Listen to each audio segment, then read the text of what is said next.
Academic পড়াশোনার পাশাপাশি যদি দৈনিক 2 ঘন্টা করেও সময় দেওয়া যায়, নিজের পরিবার পরিজনের সঙ্গে থেকেও যদি দৈনিক 2 ঘন্টা সময় দেওয়া যায়, ইনশাল্লাহ আপনার হাতে পর্যাপ্ত সময় আছে নিজের ফাউন্ডেশনকে স্ট্রং করার জন্য।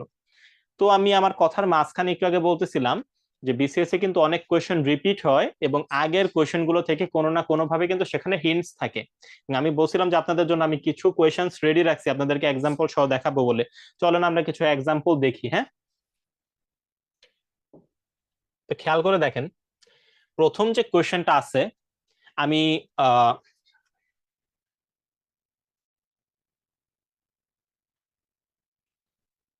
দেখেন, প্রথম যে স্লাইডটা ছিল, যে আমি একদম যদি নিচ থেকে এই তিনটা আমি যেই কোয়েশ্চেন গুলা মিল আছে সেই কোয়েশ্চেন গুলা কিন্তু আমি একই কালারে রাখছি যাতে আপনাদের বুঝতে একটু সুবিধা হয়। খেয়াল করে দেখেন, আমি পরের বিসিএস এ যাওয়ার আগে আগের বিসিএস এ যাবো। 35 বিসিএস এর একটা কোয়েশ্চেন ছিল, Othello is a Shakespeare's play about a Jew, a Roman, a Turk, a Moor. তো এ জিউ অপশনটা দিছে কনফিউজ করার জন্য, কারণ এ জিউ কিন্তু ওই যে আমরা আমাদের মাধ্যমিকে একটা গল্প পড়ছিলাম, ওই যে দ্য মার্চেন্ট অফ ভেনিস, যেটাতে শাইলক নামের একজন সুদখোর থাকেন। তিনি যে কিভাবে আসলে সমস্যায় ফেলেন, তিনি ছিলেন একজন সুদখোর, একজন ইহুদি। এই জায়গা থেকে এই অপশনটা দিছিল কিন্তু আসলে কনফিউজ করার জন্য। কিন্তু ওই অথেলো ছিল শেক্সপিয়ারের একটা খুব বিখ্যাত একটা ড্রামা, সেই জায়গাতে তিনি কিন্তু ছিলেন একজন এমোর। তো যখন 35 বিসিএস এর এই কোয়েশ্চেনটা যে কোনো আপনি যে মোটামুটি বাজারের মোটামুটি মানের যে কোনো একটা বইও যদি আপনি কোয়েশ্চেন সলভ করেন, সেখানে দেখবেন যে যে কোনো একটা কোয়েশ্চেনের অ্যান্সার দেওয়ার পরে নিচে তার কিন্তু কিছু পটভূমি দেওয়া থাকে টুকটাক, যে তার ক্যারেক্টার গুলা কি কি ছিল, বা কি নিয়ে কাহিনী, কেন সে মুর, বা কেন এই অ্যান্সারটা হইলো, বা কেন অন্যান্য অপশন হইলো না। এইভাবে কিন্তু ব্যাখ্যা অন্যান্য বইগুলোতে দেওয়া থাকে। আমাদের উত্তরণের বইতেও আমরা চেষ্টা করেছি সবচেয়ে সমৃদ্ধভাবে অ্যান্সার গুলো দেওয়ার জন্য। তো যখন 35 এই কোয়েশ্চেন আসছে, বা যখন আপনি কোয়েশ্চেন ব্যাংক থেকে এই কোয়েশ্চেনটা সলভ করবেন, তখন আপনার এইটার রেলিভেন্ট কিছু তার ক্যারেক্টার বা প্লট নিয়ে আপনার জানা হয়ে যাবে। ঠিক দেখেন, তার কয়েকটা বিসিএস পরে, একটা বিসিএস পরে 37 বিসিএস এ, Othello gave Desdemona dash as a token of love. যখন এই নাটকের এই ব্যাখ্যার মধ্যে একদম সরাসরি দেয়া থাকে যে সে ভালোবাসা স্বরূপ নায়িকা নায়ককে একটা রুমাল কিন্তু আসলে গিফট করছিল। তো দেখেন এই জায়গায় এই যে হ্যান্ডকারচিফ অপশন দেওয়া আছে। আপনি বলেন, এই প্রশ্ন নতুনের পরবর্তীতে যখন আপনি নতুন একটা কোয়েশ্চেন ফেস করবেন, কোয়েশ্চেনটা নতুন, কোয়েশ্চেনটা নিউ, কিন্তু এই নিউ কি ওল্ড এর সঙ্গে কোনো না কোনো ভাবে সম্পর্কিত না? সম্পর্কিত। আরো পরে যান, 45 বিসিএস এ কি কোয়েশ্চেন আসছে খেয়াল করে দেখেন, Desdemona is a character in the following Shakespearean play. এখন এই অ্যান্সার যদি আমি নাও দেই, আপনার আশা করি ইনশাল্লাহ অ্যান্সার দিতে পারবেন। এই অ্যান্সার যদি আমি নাও দেই যে এই অথেলো আর এই ডেসডেমোনার নাম যে আগে দুইবার দেখছেন, যে তাইলে এটা কোন নাটকের আসলে চরিত্র, আমি যদি কিছু নাও বলে দেই, বেসিক পড়াশোনার পরে অন্তত এই অ্যান্সার আপনারা দিতে পারবেন। চলেন আরো কিছু উদাহরণ আমরা দেখবো। ওয়্যার ইজ দ্য সেটিং, এই দুইটা কোয়েশ্চেন তো এই যে এইটার এটা তো আমার খুব ফেভারিট, আমি এটা স্টার দিয়ে রাখলাম কারণ এই দুইটা কোয়েশ্চেন আমি নিজে এক্সাম হলে ফেস করছি। আমার প্রথম প্রিলিমিনারি ছিল 41, আর তার পরবর্তীতে আমার সেকেন্ড প্রিলিমিনারি ছিল 43 প্রিলিমিনারি। তো এই প্রথমে যখন আমি 41 কোয়েশ্চেন হলে যখন এই কোয়েশ্চেনটা আমি ফেস করলাম, যে ইন শেক্সপিয়ার্স প্লে হ্যামলেট, মানে শেক্সপিয়ারের যে নাটকটার নাম হ্যামলেট, সেটাতে নায়কের নাম হ্যামলেট, নায়কের নামেই কিন্তু এই নাটকের নাম দেওয়া হয়েছে, ড্রামার নাম দেওয়া হয়েছে Hamlet. Hamlet was Prince of dash, কোন দেশের? চুপি চুপি আপনাদেরকে বলে রাখি যে উইলিয়াম শেক্সপিয়ারের এই ড্রামাটার নাম কিন্তু শুধু হ্যামলেট না। উইলিয়াম শেক্সপিয়ারের এই ড্রামাটার সম্পূর্ণ নামই হচ্ছে Hamlet the Prince of Denmark. তো সেই নাম থেকে সরাসরি যখন কোয়েশ্চেন দিছে যে শেক্সপিয়ারের হ্যামলেট নাটকে হ্যামলেট কোন দেশের প্রিন্স, তাইলে তার নামটা যখন আমি দুইবার রিডিং করে যাব এক্সাম হলে, কি সেটার আমার ভুল করা আমার পক্ষে উচিত না অনুচিত? তো আমার পক্ষে তো আর ভুল করা উচিত না, তো আমি তো খুব সুন্দরভাবে দ্য প্রিন্স অফ ডেনমার্কের ডেনমার্কে ড্যাশ করে দাগাই দিলাম। তো যেখানে কাট মার্কস 98, সেই জায়গাতে এরকম একটা প্রশ্ন আপনি পেয়ে যাচ্ছেন এক্সাম হলে, তাহলে আপনি চিন্তা করে দেখেন যে নতুন একটা কোয়েশ্চেন, এটা নতুন কোয়েশ্চেন হিসেবে বিবেচিত, তাহলে এটা আসলে কতটুকু নতুন কোয়েশ্চেন? তো যা গেল 41 গেল, মেনে নিলাম নতুন কোয়েশ্চেন। 43 এর কোয়েশ্চেনটা খেয়াল করেন, where is the setting of the play Hamlet, Hamlet নাটকের সেটিং পটভূমি কোন দেশে সাজানো হয়েছে? এখন যদি সে ডেনমার্কের প্রিন্স হয়, তাহলে তার পটভূমি কোন দেশে সাজানো হবে? রকেট সায়েন্স তো আর লাগবে না এটার অ্যান্সার করার জন্য, অপশনে সুন্দরভাবে ডেনমার্ক দেওয়া আছে। এটাও কিন্তু একটা নতুন কোয়েশ্চেন ছিল, কিন্তু আদৌ নতুন কি?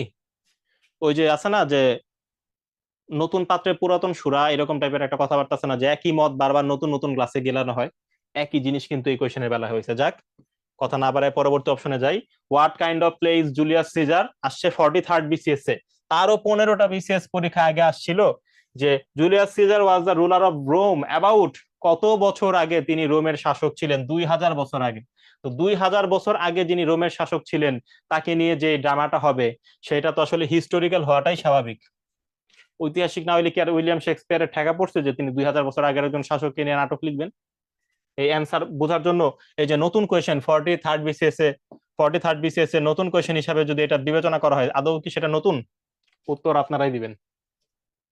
দ্য মার্চেন্ট অফ ভেনিস, একটু আগে যেটা নিয়ে আলোচনা করছিলাম, is a Shakespearean play about. ঠিক দেখেন আগের মতোই অপশনস গুলা জাস্ট শাফল করে দেওয়া, কোয়েশ্চেন কিন্তু খুব বেশি পুরাতন না, 36 বিসিএস এর। এ Jew, A Moore, A Roman, a Turk. চারোর option কিন্তু আগের সেই ওথেলোর বেলায় ছিল। যেহেতু মার্চেন্ট অফ ভেনিস আমরা নিজেরা পড়াশোনা করছি, এটা আমাদের জন্য কত এটা আমাদের জন্য কতটুকু রেলিভেন্ট দেখেন। এ জিউ। ঠিক তার পরবর্তীতে আসছে Shylock is a character in the play. Shylock কোন নাটকের? The Merchant of Venice. To be or not to be, that is the question. এই সরাসরি তিনটা কোয়েশ্চেন আসছে 29 বিসিএস এ আসছে। তার পরবর্তীতে একই কোয়েশ্চেন আবার আসছে 35-এ, আবার একই কোয়েশ্চেন আসছে 39-এ। আমার আর কিছু বলার নাই। লাস্টের এই দুইটা কোয়েশ্চেন নিয়ে আমি একটু বলবো। লাস্টের এই দুইটা কোয়েশ্চেন আমি একটু গোলমার্ক করলাম, ঠিক আছে। 38 বিসিএস এ কোয়েশ্চেন আসছে, for gods sec hold your tongue and let me লাভ। দোহাই তোমার, তুমি একটু চুপ করো এবং আমাকে ভালোবাসতে দাও। জন ডানের খুব বিখ্যাত একটা কবিতা, দ্য ক্যানোনাইজেশন কাব্যগ্রন্থ থেকে খুব বিখ্যাত একটা কবিতার বিখ্যাত একটা লাইন। যেই স্যারটা ইংরেজি সাহিত্য একটু কমও জানেন তিনিও ক্লাসে এই জিনিসটা পড়ায় দেন। ভালো কথা। এই জায়গাতে অপশন ছিল Emily Dickinson, T S. Eliot, Matthew Arnold, Arnold John Donne. এর মধ্যে Emily Dickinson, T S. Eliot, Matthew Arnold তাদের কবিতা লেখার থেকে জন ডান কবিতা লেখার দিকে এগিয়ে। ওনার অপশন জন ডান। ভালো কথা। যারা রবীন্দ্রনাথের শেষের কবিতা উপন্যাস পড়ছেন তারা নিশ্চয়ই জানেন যে শেষের কবিতা উপন্যাসে রবীন্দ্রনাথ ঠাকুর এই জন ডানের এই কবিতা লাইনগুলো বাংলায় ব্যবহার করছেন। দোহাই তোদের একটু চুপ কর, ভালোবাসিবারে মোরে দে অবসর। এই বাংলা থেকে ইংরেজি থেকে বাংলা কোয়েশ্চেনটা নিয়ে ঠিক একই কোয়েশ্চেন করলো 42nd বিসিএস। বিশেষ বিশেষ বিসিএস ছিল ডাক্তারদের জন্য। For God sake hold your tongue and let me love. দেখেন অপশন গুলা, Jane Austen, Somerset Maugham, Syed Waliullah, Rabindranath Thakur. যারা একবার উপন্যাসটা পড়েও গেছে, যারা ইভেন শেষের কবিতার একটু ব্যাখ্যা আগে যাদের পড়ছে, এই কোয়েশ্চেন অ্যান্সার করা তাদের জন্য কঠিন কিছু হয় নাই। আমি তাড়াতাড়ি যাই। চর্যাপদের প্রাপ্তি স্থান কোথায়? নেপাল। আর চর্যাপদ আবিষ্কৃত হয় কোথায়? নেপালের রাজগ্রন্থশালা থেকে। দেখেন 28 বিসিএস, 43 বিসিএস। কোন সাহিত্যকর্মে সান্ধ্য ভাষার প্রয়োগ আছে আর সন্ধ্যা ভাষা কোন সাহিত্যকর্মের সাথে সংযুক্ত? তো অ্যান্সার নিশ্চয়ই আপনাদের বলে দিতে হবে না। চর্যাপদ। চর্যাপদ দেখেন 38 বিসিএস, 42 বিসিএস। নজরুল ইসলামের সম্পাদিত পত্রিকা কোনটি? আর কাজী নজরুল ইসলামের নামের সঙ্গে ধূমকেতু কোন ধরনের প্রকাশনা? পত্রিকা। আর এই যে ধূমকেতু। 24 বিসিএস, 28 বিসিএস। রবীন্দ্রনাথ ঠাকুরের ভানুসিংহ ঠাকুরের পদাবলী এর রচয়িতা কে? রবীন্দ্রনাথ ঠাকুর। আর দেখেন পদাবলী লিখেছেন কে? রবীন্দ্রনাথ ঠাকুর। 22তম বিসিএস, 26তম বিসিএস। এখন এই জাস্ট আমি কয়েকটা উদাহরণ দিচ্ছি স্লাইডে জাস্ট আপনাদের দেখানোর জন্য। অসংখ্য ভুরি ভুরি উদাহরণ। যখন আপনারা পড়া শুরু করবেন তখন আপনারা নিজেরাই খুঁজে বের করবেন, তখন আমার কথা স্মরণ করেন, ঠিক আছে।